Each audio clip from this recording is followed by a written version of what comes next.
حضرت نے ایک بات لکھی ہے بڑی قیمتی، اور میں نا جب کبھی پریشان ہوتا ہوں نا تو میں یہ والی بات کھول کے پڑھتا ہوں اعلیٰ حضرت، یہ بات ڈھارس بندھاتی ہے، ڈھارس توانائی دیتی ہے، پورا مضمون باندھا ہے۔ اعلیٰ حضرت کہتے ہیں بے روپیہ تھا مداری، روپ بدل بدل کے دکھایا کرتا تھا، بادشاہوں سے انعام لیتا تھا۔ ایک دن اورنگزیب عالمگیر کے پاس آ گیا، کہنے لگا میں روپ بدلوں گا، اگر آپ پہچان نہ سکے تو میں انعام لوں گا۔ آپ نے فرمایا میں کوئی ایسے ویسا بادشاہ نہیں، کہا مجھے دھوکہ دینا مشکل ہے، کہا نہیں میں روپ بدلوں گا۔ حضرت اورنگزیب عالمگیر بڑے نیک بادشاہ گزرے، بڑے پرہیزگار آدمی، وہ بے روپیہ کہنے لگا میں روپ بدلوں گا، آپ نہیں پہچان سکیں گے۔ فرمایا چل جتنا تیرے اندر زور ہے لگا لے۔ حضرت نے اعلان کیا کہ میں نے فوجی بھرتی کر دیں، 2 ماہ کے بعد ٹیسٹ ہوگا۔ وہ 2 مہینے دوڑتا رہا، رنگ روپ بناتا رہا، آیا ٹیسٹ دینے، 2-3 سپاہیوں کا امتحان لیا، اس کی باری آئی تو 10 روپے دیے، کہنے لگے تیرے آنے جانے کا کرایہ میں نے تجھے پہچان لیا ہے۔ کچھ دنوں کے بعد جانے لگے سفر پر تو بھکاری آ گئے خیرات مانگنے، اس نے بھی سارے منہ پر سیاہی مال لی، کپڑے پھاڑ لیے، سر کے بال منڈا لیے، بھویں تک کٹا لی، بدرنگ ہو کے آیا، کاش آگے کیا تو حضرت نے 10 روپے ڈالے، کہنے لگے تیرے آنے جانے کا کرایہ میں نے پہچان لیا ہے۔ کچھ دن گزرے تو ٹیچر کی ضرورت تھی، اس نے مونچھیں بڑی کر لی، داڑھی نکلی لگا لی، سر پہ جنا کیپ پہن لی، ایک شیروانی لے لی اور ہاتھ میں چھڑی پکڑ کے آیا، کہنے لگا میں استاد ہوں، 2-4 بندوں کا امتحان لیا، اس کی باری آئی تو 5 روپے دیے، 10 روپے دیے، کہا تیرا کرایہ میں نے پہچان لیا ہے۔ 2 سال گزر گئے، وہ جب بھی آتا حضرت پہچان لیتے۔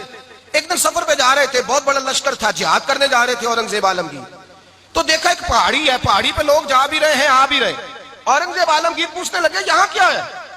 کہنے لگے ایک بابا جی بیٹھے ہیں دعا کرتے ہیں، اللہ کے نیک بندے ہیں۔ اورنگزیب کہنے لگے یار پرانے لوگ سارے ہی اللہ والوں کو مانتے، یہ بھی مصیبت آئی ہے جتنی نہیں آئی ہے، سارے لوگ ہی مانتے۔ کہنے لگے ذرا میں دعا نہ کرا لوں، اچھے کام جا رہا ہوں۔ اورنگزیب بادشاہ تھے، بادشاہ لوگ نازک مزاج ہوتے ہیں، گھوڑے سے اترے، بڑی مشکل سے پہاڑی پہ چڑھے، اوپر گئے تو لائن لگی ہے، بابا جی کار میں بیٹھے، کہنے لگے میں نے ملنا ہے، میں اورنگزیب ہوں۔ انہوں نے کہا ہمارا بابا اس طرح کا پیر نہیں کہ امیر آئے تو رنگ اور ہو، غریب آئے تو اور ہو، یہاں اگر ملنا ہے تو لائن میں لگ جاؤ، سب ایک جیسے۔ اب لائن میں کھڑے ہو گئے، 50 آدمی آگے تھے، کہتے ہیں 51واں نمبر تھا، تھک گیا دھوپ میں کھڑا کھڑا۔ جب میں پہنچا غار کے دہانے تو میں نے بابا جی کے چہرے پہ نظر ڈالی تو بڑا نورانی چہرہ، بڑی خوبصورت لب و لہجہ۔ میں نے کہا میرے جیسا آدمی بھی پگڑی باندھ لے تو اچھا لگنے لگ جاتا ہے، بڑا خوبصورت انداز۔ کہتے ہیں میں ان کے پاس اتحیات کی حالت میں بیٹھ گیا، میں نے کہا حضور میں جا رہا ہوں جہاد کرنے، دعا کرنا۔ بزرگوں نے ہاتھ اٹھائے، اللہ اس کی مدد فرما، دین کو غلبہ عطا فرما، اسے دین کا سچا پکا سپاہی بنا۔